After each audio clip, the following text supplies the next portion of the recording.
নমস্কাৰ বন্ধুসকল, voice of RDSলৈ মই ৰাতুল্লা চৰণে পুনৰ আপোনালোকক স্বাগতম জনাইছোঁ।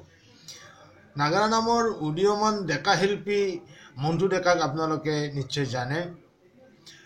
তেখেতৰ কণ্ঠৰ এটা নাগাৰা নাম K7 ষ্টুডিঅ'ত আমি বাণীবদ্ধ কৰিবলৈ ওলাইছোঁ। অহাকালি বাণীবদ্ধ হ'ব আৰু এই সপ্তাহটোৰ মাজতে আপোনালোকে সেই নাগাৰা নামটো উপভোগ কৰিবলৈ পাব।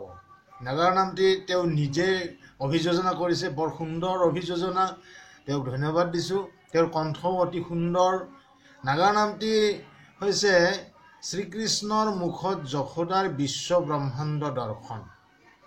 শ্ৰীকৃষ্ণৰ মুখত যশোদাই বিশ্ব ব্ৰহ্মাণ্ড দৰ্শন কৰিছিলে, আপোনালোকে জানে, কীৰ্তনৰ পৰা অনা হৈছে কাহিনীভাগ। গতিকে আশা কৰিছোঁ আপোনালোকে আদৰি ল'ব। আগৰ কেইবাৰৰ দৰে, আগৰবিলাকৰ দৰেই অকণমান নমুনা, তেওঁৰ কণ্ঠৰ নমুনা মই আগবঢ়াইছোঁ। আপোনালোকে শুনিব, ছাবস্ক্ৰাইব কৰিব, লাইক কৰিব, গঠনমূলক পৰামৰ্শ দিব। কমেণ্টবিলাক খুব ধুনীয়া দি আছে, আপোনালোকে বৰ উৎসাহ পাইছোঁ। আগলৈ সেই প্ৰেৰণা যাতে সদায় থাকে, আপোনালোক মোৰ লগত থাকে। ধন্যবাদ।